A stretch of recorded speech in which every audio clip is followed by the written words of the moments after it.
राधा वल्लभ श्री वंशी वृंदावन श्री वंचन। आज की कथा गोपेश्वर महादेव की कथा है। इसको अंत तक जरूर सुनिएगा। गोपेश्वर महादेव मंदिर वृंदावन का सबसे पुराना मंदिर है। भगवान शिव का यह मंदिर वृंदावन के वंशीवता प्रदेश में स्थित है। ऐसा कहा जाता है कि इस मंदिर के शिवलिंग की स्थापना भगवान श्री कृष्ण के पोते वज्रनाम ने की थी। ऐसा भी कहा जाता है कि इस मंदिर के परिसर में बड़ा सा पीपल का पेड़ भी है और ये पेड़ सबकी इच्छाएं पूरी करता है, इसलिए इस पेड़ को कल्पवृक्ष कहा जाता है। इस मंदिर के भगवान शिव के शिवलिंग को गोपेश्वर नाम से जाना जाता है। इस मंदिर के भगवान ने साड़ी पहनी है और भगवान में महिला के सारे गुण दिखाई देते हैं। सुबह के समय में भक्त मंदिर में आकर भगवान गोपेश्वर के दर्शन करते हैं। कुछ भक्त भगवान को जलाभिषेक करते हैं तो कुछ दूध या शहद से अभिषेक करते हैं।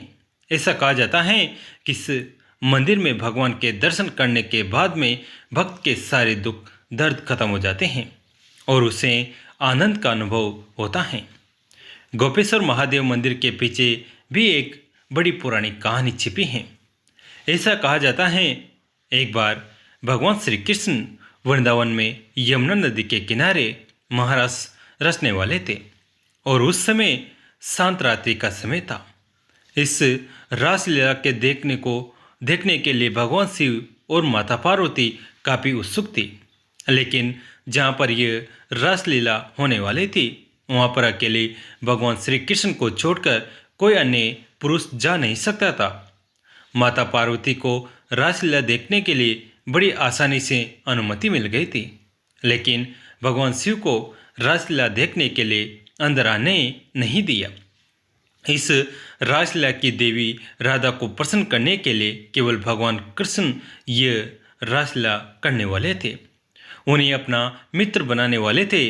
जब भगवान शिव को अंदर आने से मना कर दिया तो वे बहुत दुखी और निराश हुए, इसलिए उन्हें वृंदावन में प्रवेश द्वार के बाहर रहना पड़ा और देवी पार्वती की प्रतीक्षा करनी पड़ी। लेकिन भगवान शिव को रासलीला देखने की तीव्र इच्छा थी, इसलिए वे राक्षेश्वरी देवी राधा को विनती करने लगे। भगवान शिव की तीव्र इच्छा को देखकर वृंदा देवी ने उन्हें रासलीला देखने का रहस्य बताया। भगवान शिव को मानसरोवर में यमुना नदी में स्नान करने के लिए कहा गया था। वृंदा देवी के कहने पर भगवान शिव ने यमुना नदी में स्नान किया और नदी के बाहर आते ही उन्होंने स्त्री का शरीर धारण कर लिया था। इसके बाद भगवान शिव को रासलीला देखने की अनुमति मिल गई और वे अंदर चले गए, लेकिन उन्हें देखकर भगवान कृष्ण उन पर थोड़े से हंसे और उन्होंने भगवान शिव को गोपेश्वर नाम दे दिया। उसके बाद भगवान श्री कृष्ण ने उन्हें रासलीला के प्रवेश द्वार पर रहने की जिम्मेदारी सौंपी और जो अंदर आने के लिए योग्य हैं उन्हें ही अनुमति देने को कहा था। उस दिन से भगवान शिव वहाँ पर गोपेश्वर के रूप में प्रवेश द्वार पर रहकर रक्षक का काम करते हैं और किसी अनुचित व्यक्ति को अंदर आने नहीं देते। गोपेश्वर पूरे वृंदावन का रक्षण करने का काम करते हैं और इसीलिए बाद में वृंदावन में गोपेश्वर महादेव मंदिर की स्थापना की गई। ऐसा कहा जाता है कि भगवान शिव यह गोपेश्वर अवतार सबसे पवित्र और दिव्य अवतार माना जाता है। इस मंदिर में भगवान शिव गोपेश्वर के रूप में हैं और भगवान श्री कृष्ण गोपी के रूप में स्थित हैं। मंदिर वृंदावन में स्थित भगवान शिव का यह मंदिर काफ़ी मनोहारी है। इस मंदिर के सभी लोग भगवान शिव को गोपेश्वर नाम से जानते हैं। यहाँ का गोपेश्वर महादेव मंदिर बहुत बड़ा और भव्य है। इस मंदिर को बहुत ही सुंदर वास्तुकला में बनाया गया है। ऐसा कहा जाता है कि इस मंदिर के बाजू में एक पीपल का पेड़ है। पीपल का पेड़ काफ़ी विशेष है क्योंकि जो भी इस पेड़ के सामने अपनी इच्छा रखता है तो पेड़ उसकी सारी इच्छाएं पूरी करता है, इसलिए बहुत से लोग इस पेड़ को कल्पवृक्ष भी कहते हैं। महादेव के इस मंदिर को बहुत ही सुंदरता से बनाया गया है। गोपेश्वर महादेव की लीला एक बार शरद पूर्णिमा के शरद उज्ज्वल चांदनी में वंशीवट यमुना के किनारे श्याम सुंदर साक्षात मनमथान नाथ की वंशी बज उठी। श्री कृष्ण ने 6 मास की एक रात्रि करके मनमथ का मानव मर्दन करने के लिए महाराज किया था। जब महाराज की गूंज सारी त्रिलोकी में की गई तो हमारे भोले बाबा के कानों में भी महाराज की गूंज गई। मनमोहन की मीठी मुरली ने कैलाश पर विराजमान भगवान श्री शंकर को मोह लिया। समाधि भंग हो गई। बाबा वृंदावन की ओर बावरे होकर चल पड़े। पार्वती जी भी मना कर हार गई, किंतु त्रिपुरारी माने नहीं। भगवान श्री कृष्ण के परम भक्त श्री आसुरी मुनि, पार्वती जी, नंदी, श्री गणेश, श्री कार्तिकेय के साथ भगवान शंकर वृंदावन के वंशीवट पर आ गए। वंशीवट जहाँ माँ रास हो रहा था, वहाँ गोलोक वासिनी गोपियाँ द्वारा खड़ी हुई थी। पार्वती जो तो महाराज में अंदर प्रवेश कर गए, किंतु द्वारपालिकाओं ने श्री महादेव जी और श्री आसुरी मुनि को अंदर जाने से रोक दिया।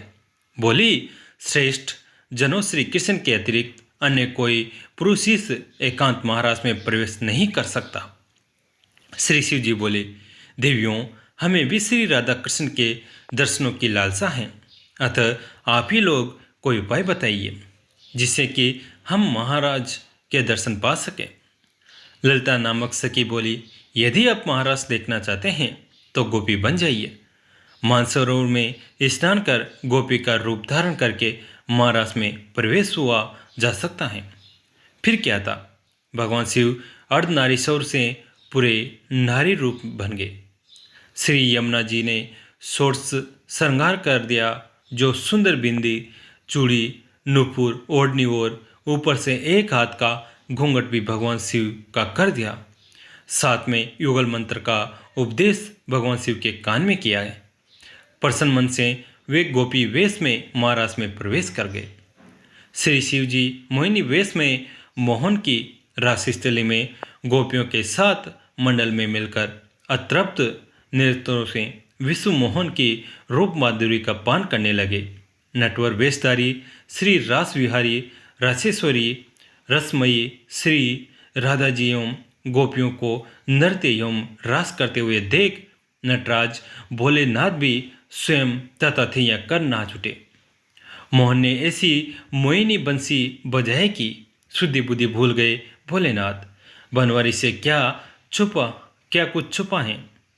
भगवान श्री कृष्ण शिव के साथ थोड़ी देर तो नाचते रहे, लेकिन जब पास पहुँचे तो भगवान बोले कि रास के बीच थोड़ा आस प्रयास हो जाए तो रास का आनंद 2 गुना हो जाए।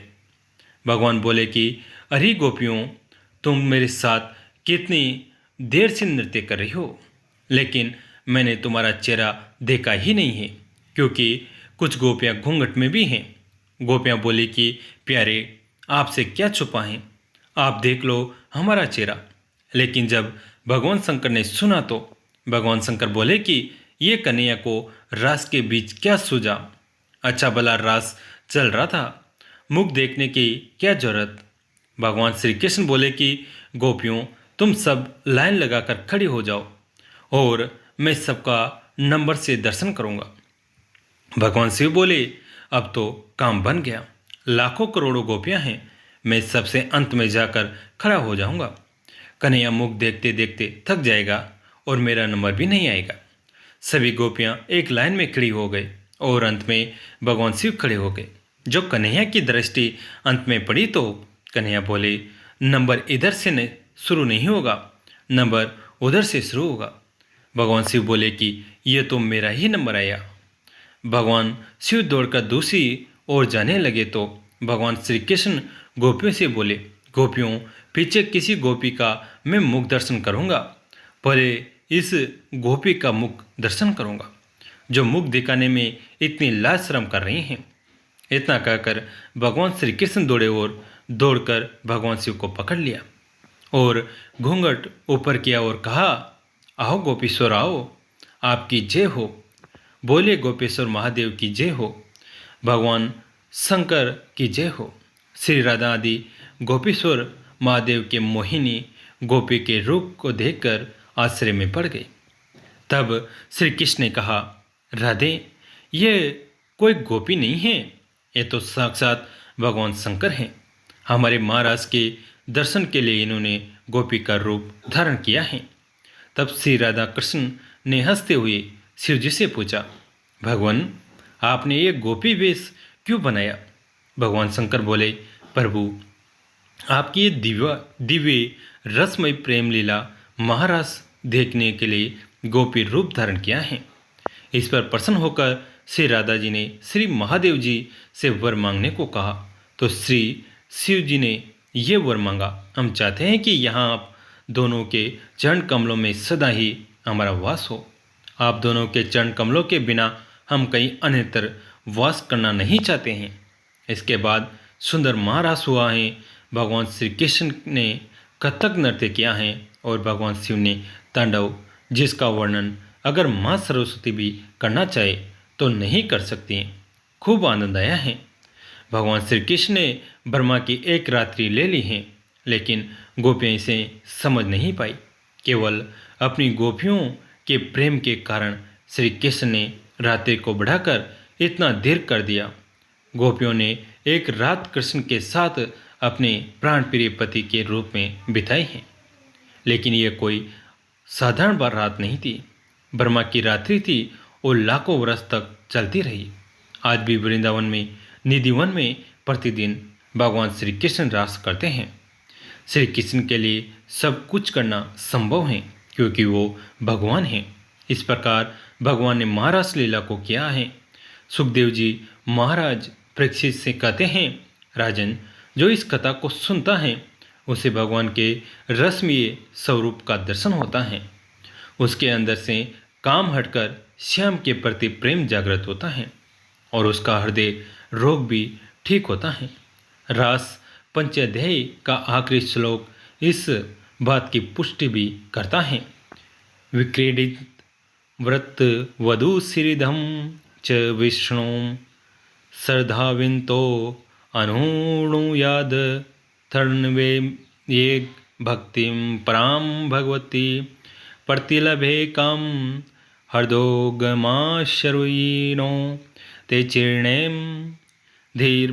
भगवान श्री कृष्ण ने तथास्तु कहकर कालिंदी के निकट निकुंज के पास वंशीवट के सम्मुख भगवान महादेव जी को गोपेश्वर महादेव के नाम से स्थापित कर विराजमान कर दिया। श्री राधा, श्री कृष्ण और गोपियों के ने उनकी पूजा की और कहा कि व्रज वृंदावन की यात्रा तभी पूर्ण होगी जब व्यक्ति आपके दर्शन कर लेगा। आपके दर्शन किए बिना यात्रा अधूरी रहेगी।